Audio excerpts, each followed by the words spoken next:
Hello everyone, welcome in the class 9th, second chapter polynomial. Today we will continue the concept remainder theorem. Now in the last segment, what we discussed that we can calculate the remainder without performing actual division.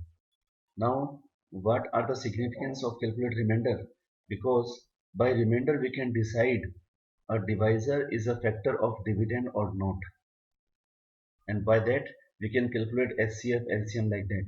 Okay, now today we will give remainder theorem statement. यहाँ पर remainder theorem नाम से स्पष्ट है. Remainder का मतलब we can calculate remainder by dividing without performing actual division by a polynomial by other polynomial.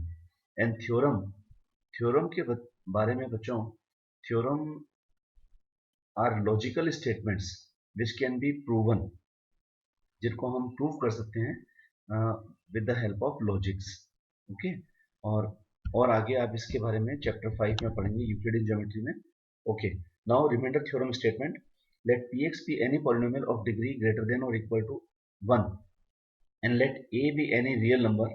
If px is divided by the linear polynomial x minus a, then remainder is pa.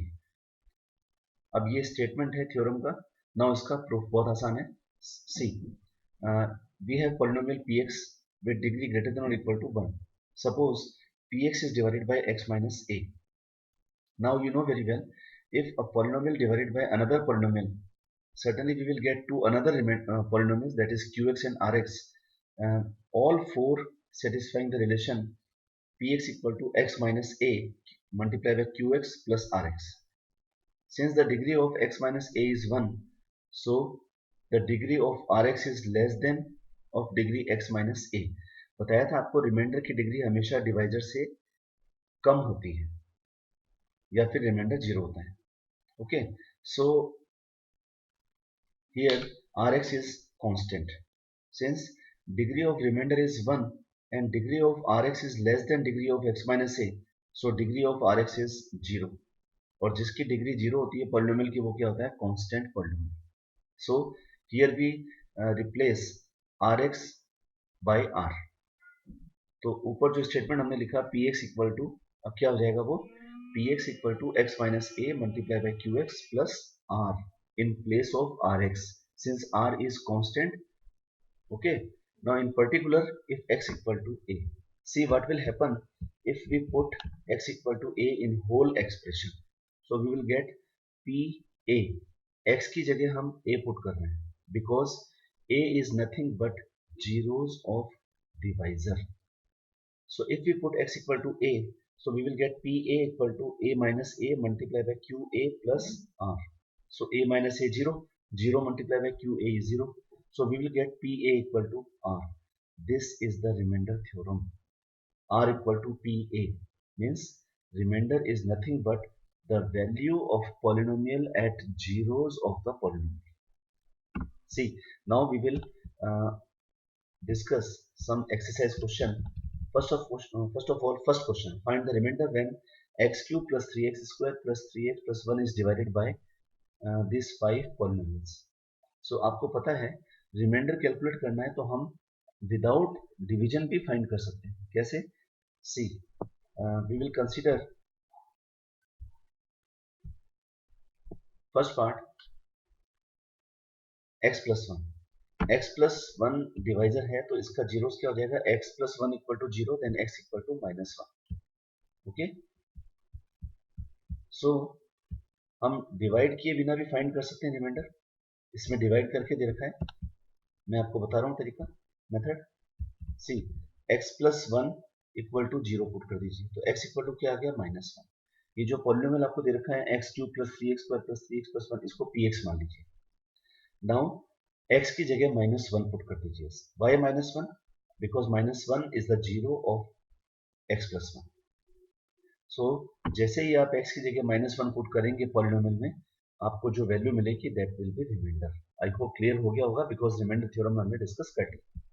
Now come to question number 2. अब question number 2 में आपसे क्या पूछा गया है? See, question number 2. Find the remainder when x cube minus ax square plus 6x minus a divided by x minus a. Again the same thing. Divided by x minus a, here divisor. Put the divisor equal to 0. So x minus a equal to 0, so x equal to a. What is x equal to a? X equal to a is the 0 of divisor. Now we put the value of 0 in the polynomial. Means in place of x we will put x equal to a. x की जगह आप a put कर देंगे. a कहां से मिला? जो divisor है उसको हमने 0 पुट कर दिया. ओके, सो जैसे ही x की जगह हम a पुट करेंगे और उसको सिंप्लीफाई करेंगे, then we will get answer 5a. यहाँ पर डिवाइड करके बता रखा है, आप बिना डिवाइड किए भी रिमाइंडर फाइंड कर सकते हैं. रिमाइंडर थ्योरम की ब्यूटी यही तो है, उसका इंपॉर्टेंस यही तो है. ओके, नाउ ये आप कर सकते हैं अपने आप. Now third question, check whether 7 plus 3x is a factor of 3x cube plus 7x. देखिए यहाँ पर एक एप्लीकेशन आ गया रिमाइंडर थ्योरम का. रिमाइंडर थ्योरम से हम कैसे पता कर सकते हैं कि एक पॉलिनोमियल दूसरे का फैक्टर है या नहीं. कैसे? देखिए इसमें 7 plus 3x क्या हो गया? डिवाइजर. डिवाइजर को हम क्या पुट करेंगे? Equal to 0. उससे x की वैल्यू क्या आएगी? -7/3. और वो क्या होगा? डिवाइजर का 0. और उसको हम पुट करेंगे polynomial 3x cube plus 7x में, और आपको जो रिमाइंडर है वो मिलेगा 490/9 माइनस में. रिमाइंडर क्या मिलेगा? -490/9. As the remainder is not 0, that's why we can confirmly say that 7 plus 3x is not a factor of 3x cube plus 7x. बच्चों यहाँ पर इसने डिवाइड करके बता रखा है, और कितना अच्छा होगा क्योंकि ये डिवीजन थोड़ा डिफिकल्ट है, तो हम बिना डिवाइड किए भी पता कर सकते हैं. बिकॉज एक पॉलिनोमियल दूसरे का फैक्टर है या नहीं है, इसका डिसीजन कौन लेगा? रिमाइंडर. और रिमाइंडर हम फाइंड कर सकते हैं बिना डिवाइड परफॉर्म किए एक्चुअल. सो मैंने आपको तरीका बता दिया. Again I repeat, 7 plus 3x equal to 0 put करो. आपको डिवाइड से कोई मतलब नहीं है. x इक्वल टू -7/3 आएगा. x की वैल्यू -7/3 आप पुट कर दीजिए अपने पॉलिनोमियल में. कौन से में? 3x क्यूब प्लस 7x, और उसको सॉल्व कर दीजिए. आपको आंसर मिलेगा -490/9, और वो क्या होगा? रिमाइंडर.